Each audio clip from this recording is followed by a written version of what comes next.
തെരഞ്ഞെടുപ്പ് ചൂടിൽ ബീഹാർ.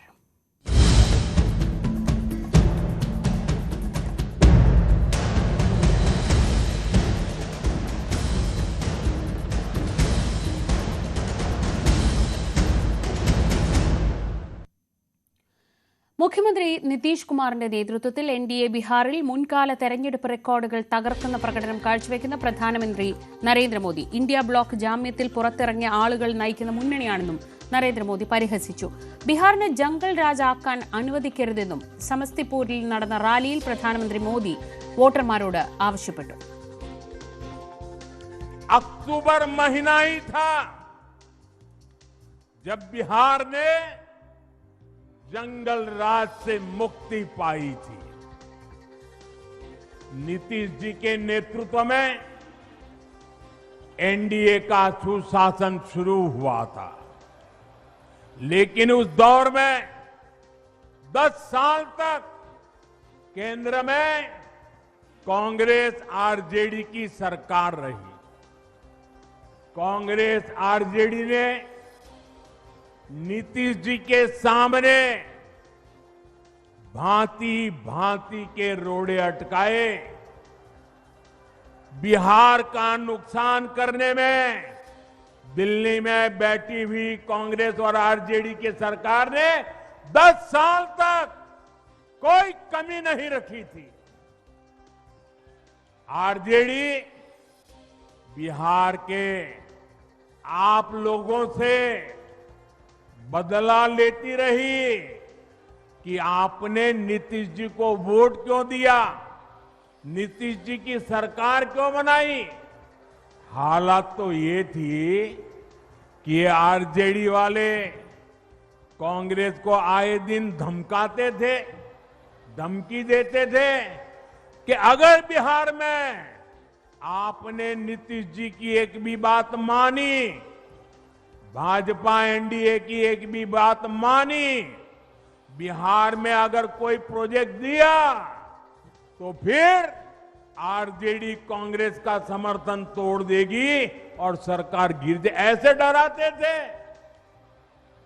साथियों, नीतीश जी ने स्वर्गीय सुशील मोदी जी, स्वर्गीय रामविलास पासवान जी और आज हमारे जीतन राम मांझी जी, उपेंद्र कुशवाहा जी, भाई चिराग, सबके साथ मिलकर മനു ഭരത് വിവരങ്ങളുമായി. മനു, പല കാരണങ്ങൾ കൊണ്ട് ബീഹാർ ഒരു അഭിമാന പ്രശ്നമാണ് NDA സംബന്ധിച്ച്. ആ തെരഞ്ഞെടുപ്പ് ഗോദയിലേക്ക് ഔപചാരികമായി പ്രധാനമന്ത്രി ഇറങ്ങിക്കഴിഞ്ഞു. ഇനി ജയം മാത്രമാണ് NDA ലക്ഷ്യമിടുന്നത്. ഇന്നത്തെ റാലി എത്രത്തോളം അതിന്റെ ഒരു തുടക്കമായി കാണാം? പ്രധാനമന്ത്രി ഇന്ന് തന്റെ പ്രചരണ പരിപാടികൾക്ക് ബീഹാറിൽ തുടക്കം കുറിക്കുമ്പോൾ അത് കർപ്പൂരി താക്കൂർ രാഷ്ട്രീയത്തെ ഉയർത്തിക്കാണിച്ചുകൊണ്ടാണ് അതിന് തുടക്കം കുറിക്കുന്നത്. 2 തവണ ബീഹാറിൻ്റെ മുഖ്യമന്ത്രിയായിരുന്ന കർപ്പൂരി താക്കൂറിൻ്റെ ആ ഒരു കാലഘട്ടത്തിലെ നേട്ടങ്ങൾ ഒക്കെ തുടരും എന്നൊരു സന്ദേശം കൂടി നൽകിക്കൊണ്ട് കോൺഗ്രസ് ഇതര ആദ്യ സോഷ്യലിസ്റ്റ് മുഖ്യമന്ത്രിയായ കർപ്പൂരി താക്കൂറിൻ്റെ ആ ഒരു കാലഘട്ടത്തെ ഉയർത്തി കാണിച്ചുകൊണ്ടാണ് പ്രധാനമന്ത്രി തൻ്റെ പ്രചരണ പരിപാടികൾ തുടങ്ങിയത്. കർപ്പൂരി ഗ്രാമിൽ അദ്ദേഹം പോയി, അവിടെ കുടുംബാംഗങ്ങളെ കണ്ടു, അവരുമായി സംവദിച്ചു. പിന്നീട് രണ്ടിടങ്ങളിൽ പ്രചരണ പരിപാടികളിൽ പ്രധാനമന്ത്രി എത്തി. ബേഗുസരായിൽ വന്നു. അതിനു മുമ്പ് സമസ്തിപൂരിലും പ്രധാനമന്ത്രി ശക്തമായ രീതിയിൽ പ്രതിപക്ഷത്തെ കടന്നാക്രമിക്കുന്ന ഒരു സാഹചര്യം നമുക്ക് കാണാൻ കഴിഞ്ഞു. പക്ഷേ ഇന്ന് വാദപ്രതിവാദങ്ങൾ കൊണ്ട് നിറഞ്ഞ ഒരു ദിവസമായിരുന്നു. പ്രധാനമന്ത്രി എല്ലാവരുടെയും മൊബൈൽ ഫോൺ പുറത്തെടുക്കാൻ ആവശ്യപ്പെട്ടു. പിന്നീട് അതിൽ വെളിച്ചം തെളിക്കാൻ ആവശ്യപ്പെട്ടു. അങ്ങനെ ടോർച്ച് മൊബൈലിൽ തെളിച്ചതിന് ശേഷം പ്രധാനമന്ത്രി പറഞ്ഞു, എല്ലാവരുടെ കയ്യിലും ഇത്രയും വെളിച്ചമുള്ള സ്ഥിതിക്ക് ഇനി ഒരു കമ്പിറാന്തലിൻ്റെ ആവശ്യം ഈ നാടിനുണ്ടോ എന്നാണ്. അത് ലാലു പ്രസാദിൻ്റെ പാർട്ടിയുടെ ചിഹ്നമാണ് റാന്തൽ. അപ്പോൾ റാന്തലിൻ്റെ ആവശ്യമില്ല എന്ന് പരിഹാസരൂപേണ പ്രധാനമന്ത്രി പറഞ്ഞു. അതോടൊപ്പം തന്നെ ഈ മോദി സർക്കാർ കൊണ്ടുവന്നിട്ടുള്ള വികസന നയങ്ങൾ എടുത്തു പറയാൻ ഈ 1 GB ഡാറ്റ വളരെ ചുരുങ്ങിയ ചെലവിൽ ഒരു ചായയേക്കാൾ വില കുറഞ്ഞ വിലയ്ക്ക് രാജ്യത്തിന് നൽകാൻ തനിക്ക് കഴിഞ്ഞു. അങ്ങനെ അവിടെയുള്ള പൈപ്പ് ലൈൻ പദ്ധതിയെക്കുറിച്ച്, വികസന പദ്ധതികളെക്കുറിച്ചൊക്കെ പ്രധാനമന്ത്രി പറഞ്ഞു. ഇന്ന് മറ്റൊരു വാദപ്രതിവാദം ഉണ്ടായത് നേരത്തെ കോൺഗ്രസ് ആണെങ്കിൽ ഈ കർപ്പൂരി താക്കൂറിനെ ജനസംഘം അപമാനിച്ചു എന്നൊരു ആരോപണം മുന്നോട്ട് വച്ചിരുന്നു. അതിന് മറുപടിയായി ഇന്ന് പ്രധാനമന്ത്രിയുടെ പ്രതികരണങ്ങൾ വരികയും ചെയ്തു. മറ്റൊരു വാദപ്രതിവാദമുണ്ടായത് സീതാറാം കേസരിയെക്കുറിച്ചാണ്. മുൻ കോൺഗ്രസ് അധ്യക്ഷൻ സീതാറാം കേസരിയുടെ ഇന്ന് ഓർമ്മ ദിനമാണ്. അപ്പോൾ ബീഹാറുകാരനായ സീതാറാം കേസരിയെ ഇന്ന് കോൺഗ്രസിന് പെട്ടെന്ന് ഓർമ്മ വന്നത് അതിനെ പരിഹസിച്ചുകൊണ്ടെന്ന് BJP നേതാക്കൾ രംഗത്തെത്തി. ഷേസത് പൂനെവാലയൊക്കെയാണ് ഇത് സംബന്ധിച്ച പ്രതികരണങ്ങളുമായി വന്നത്. ഈ സീതാറാം കേസരി ഉള്ള കാലത്ത് അദ്ദേഹത്തെ വലിയ തോതിൽ അപമാനിച്ച ഒരു പാർട്ടിയാണ് കോൺഗ്രസ്.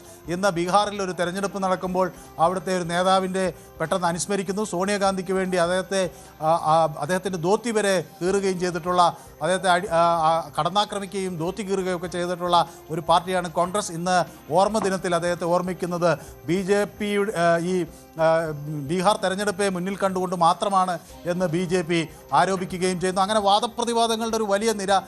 ഇന്ന് അമിത്ഷാ ഇന്ന് സിവാനിലാണ് പ്രചരണം നടത്തിയത്. അവിടെ ഷഹാബുദ്ദീൻ്റെ മകന് സീറ്റ് നൽകിയതിനെ സംബന്ധിച്ച് അമിത്ഷാ RJDയെ ഇന്ന് രൂക്ഷമായ ഭാഷയിൽ ആക്രമിച്ചു. ഇതുപോലെ ഗുണ്ടാ തലവന്മാരെയും ജയിലിൽ കിടന്നവരുടെയും ഒക്കെ പിൻഗാമികളെ ആണ് വീണ്ടും ബീഹാറിലേക്ക് കൊണ്ടുവരുന്നത്. പഴയൊരു ജംഗിൾ രാജ് ലാലുവിൻ്റെ കാലത്തുണ്ടായിരുന്നു. അതിലേക്ക് ഇനി ആളുകൾ ബീഹാറിനെ കൊണ്ടെത്തിക്കാൻ ഉള്ള ശ്രമമാണ് നടത്തുന്നത്. അത് പ്രതിപക്ഷം നടത്തുന്നു. ഒരിക്കലും അതിനെ അനുവദിക്കരുത് എന്നൊക്കെയുള്ള ആവശ്യങ്ങൾ ഇന്ന് അമിത്ഷായും മുന്നോട്ട് വെച്ചു. മോഹൻ യാദവ് മധ്യപ്രദേശിൽ നിന്ന് അവിടെ പ്രചരണത്തിലെത്തിയിട്ടുണ്ട്. ബീഹാറിൽ BJPയുടെ ഒരു വലിയ വിജയം, അതുപോലെ NDA മുന്നണിയുടെ ഒരു വലിയ വിജയമൊക്കെ അവർ പ്രതീക്ഷിക്കുകയും ചെയ്യുന്നു. ഏതായാലും റെക്കോർഡുകൾ തകർത്തുകൊണ്ടുള്ളൊരു പ്രകടനം കാഴ്ചവെക്കും എന്ന ഒരു അവകാശവാദമാണ് ഈ ഘട്ടത്തിൽ NDA ക്യാമ്പിൽ നിന്ന് ഉയരുന്നത്. അതേസമയം മറുവശത്ത് നിന്ന് തേജസ്വിയും ഇന്ന് ശക്തമായി തിരിച്ചടിച്ചിട്ടുണ്ട്. NDA അധികാരത്തിൽ വന്നാൽ അവർ നിതീഷിനെ വെട്ടും എന്ന് അദ്ദേഹം ഒരു മുന്നറിയിപ്പ് നൽകുകയും ചെയ്യുന്നു. ശരി, മനു ഭരത്താണ് വിവരങ്ങൾ